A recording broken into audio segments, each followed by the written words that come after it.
আসসালামু আলাইকুম। স্বাগত জানাচ্ছি আন্তর্জাতিক সংবাদে। সংবাদের শুরুতেই থাকছে সংবাদ শিরোনাম। দখলদার ইসরায়েলি বাহিনী এবং লেবানন পুরোদমে যুদ্ধ চলছে।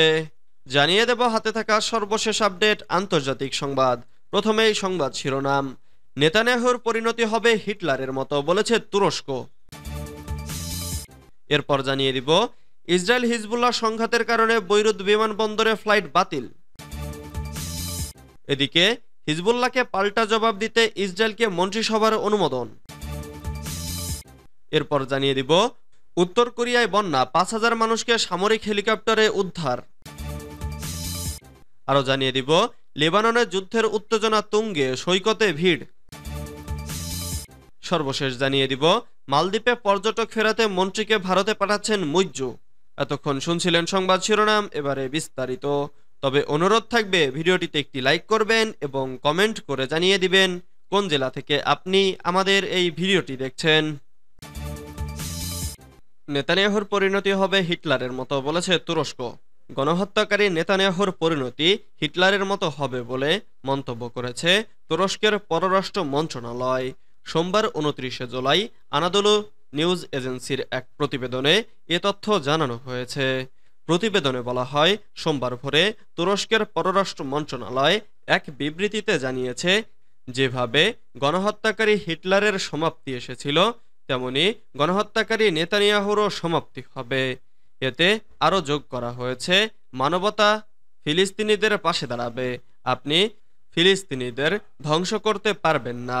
তুরস্কের পররাষ্ট্রমন্ত্রী হাকান ফিদান সামাজিক যোগাযোগ মাধ্যম এক্সে বলেছেন, আমাদের প্রেসিডেন্ট মানবতার বিবেকের কণ্ঠস্বর হয়ে উঠেছেন।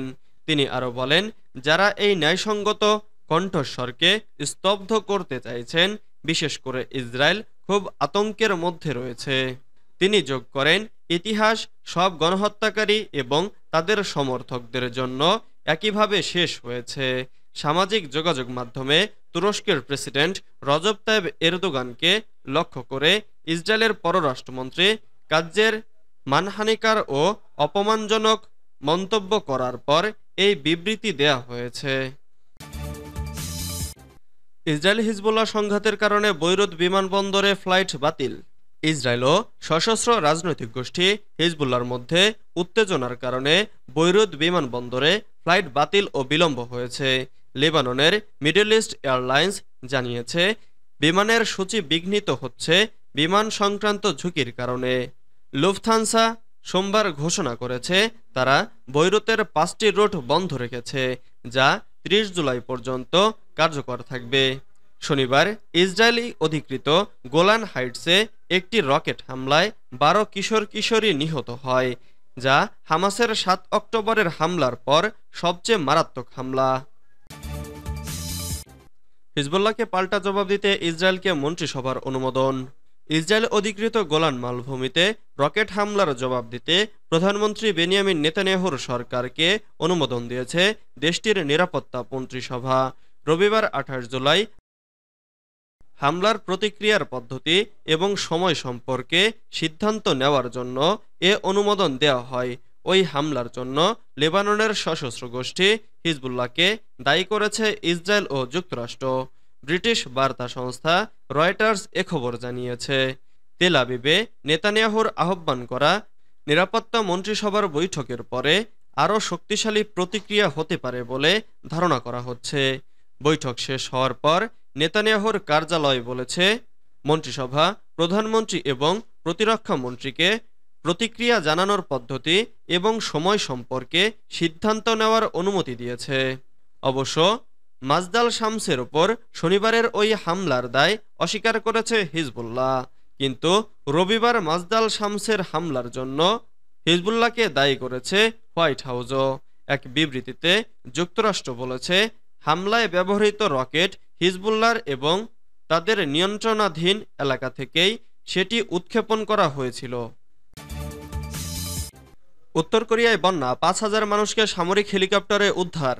উত্তর কোরিয়ার উত্তর পশ্চিমাঞ্চলে চীনের সীমান্তের কাছে ভয়াবহ বন্যা হানা দিয়েছে। ৫,০০০ মানুষকে সামরিক হেলিকপ্টারে উদ্ধার করা হয়েছে। সরকারি কোরিয়ান সেন্ট্রাল নিউজ এজেন্সি জানিয়েছে, প্রেসিডেন্ট কিম জং উন রবিবার সেনাবাহিনী পরিচালিত এই উদ্ধার অভিযানের তত্ত্বাবধান করেন। বন্যা কবলিত সিনুইজু শহর এবং উইজু শহরের বাসিন্দাদের উদ্ধার করা হয়। কেসিএন ছবিতে দেখিয়েছে কিম একটি বিমানবন্দরে প্রচণ্ড বাতাসের মধ্যে কর্মকর্তাদের সাথে এবং একটি কালো গাড়ির পেছনে জানালা থেকে বন্যার পরিমাণ পর্যবেক্ষণ করছেন। এই অভিযানে 10টি হেলিকপ্টার এবং নৌবাহিনী ও সরকারি নৌকাও ব্যবহার করা হয়েছে। শনিবারে ভারী বৃষ্টিপাতের কারণে চীন সীমান্তবর্তী নদীর পানি বিপদসীমা অতিক্রম করে গুরুতর সংকট সৃষ্টি করে বলে কেসিএন জানায়। কিম কর্মকর্তাদের বকাঝকা করছেন বন্যার পূর্ব প্রস্তুতি গ্রহণ না করার জন্য।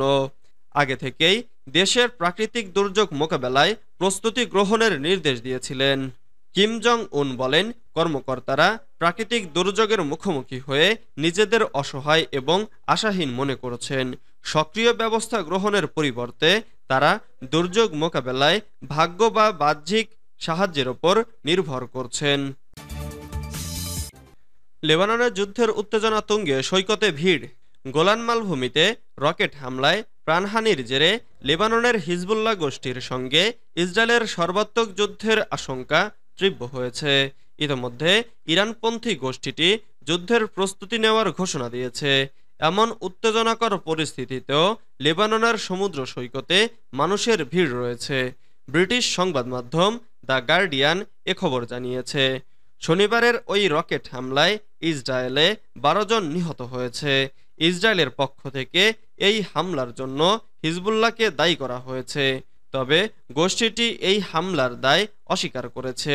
এর জবাবে রবিবার সীমিত আকারে লেবাননের ভূখণ্ডে হামলা চালিয়েছে ইসরায়েলি সেনাবাহিনী। লেবাননের তাইরে সমুদ্র সৈকতে ইসরায়েলের দিকে আঙুল তুলে বলেছেন, 1 ঘন্টা ধরে আমরা সাঁতার কাটছি। তারা ক্ষেপণাস্ত্র বা কিছু নিক্ষেপ করেছে, কিন্তু আমরা আতঙ্কিত নই। আমাদের মনে হচ্ছে একটি হামলা হয়েছে, তবে আমরা সাঁতার চালিয়ে যাচ্ছিলাম। এই সৈকত থেকে 20 কিলোমিটার দূরে অবস্থিত লেবাননের একটি গ্রামে বিমান হামলা চালিয়েছে ইসরায়েল। এটি ছিল ইসরায়েল ও হিজবুল্লাহর মধ্যে চলমান 10 মাসের পাল্টাপাল্টি আক্রমণের সর্বশেষ ঘটনা। মালদ্বীপে পর্যটক ফেরাতে মন্ত্রীকে ভারতে পাঠাচ্ছেন মুইজ্জু। মালদ্বীপের পর্যটন মন্ত্রী ইব্রাহিম ফয়সাল ভারতে আসছেন। সোমবার থেকেই শুরু হচ্ছে তার ভারত সফর। দেশটিতে বেশ কিছুদিন থাকবেন তিনি। ভারতের যে সকল পর্যটক মালদ্বীপের দিক থেকে মুখ ফিরিয়ে নিয়েছেন, তাদের আবার সেদেশে ফেরাতে চান মোহাম্মদ মুইজ্জু। সে কারণেই মন্ত্রীকে ভারত সফরে পাঠাচ্ছেন তিনি। এই সফরের অন্যতম লক্ষ্য হল ভারতের পর্যটকদের মালদ্বীপে ঘুরতে যেতে উৎসাহিত করা। ভারতের পর্যটকদের ফেরাতে মালদ্বীপের এই প্রকল্পের নাম ওয়েলকাম ইন্ডিয়া। ভারতের পর্যটকদের ছুটি কাটানোর অন্যতম প্রধান জায়গা ছিল মালদ্বীপ। এই প্রকল্পের মাধ্যমে সেই জায়গা আবার ফিরিয়ে আনতে উদ্যোগী মুইজ্জু সরকার। তার মন্ত্রী ভারতের 3টি বড় শহরে রোড শো করবেন। তার মাধ্যমেই মালদ্বীপের পর্যটনের প্রচার করবেন। মঙ্গলবার 30 জুলাই ভারতের রাজধানী নয়াদিল্লিতে রোড শো করবেন মালদ্বীপের পর্যটন মন্ত্রী। এরপর বৃহস্পতিবার মুম্বাইতে থাকবেন তিনি। সেখানেও একই রকমভাবে রোড শো করবেন।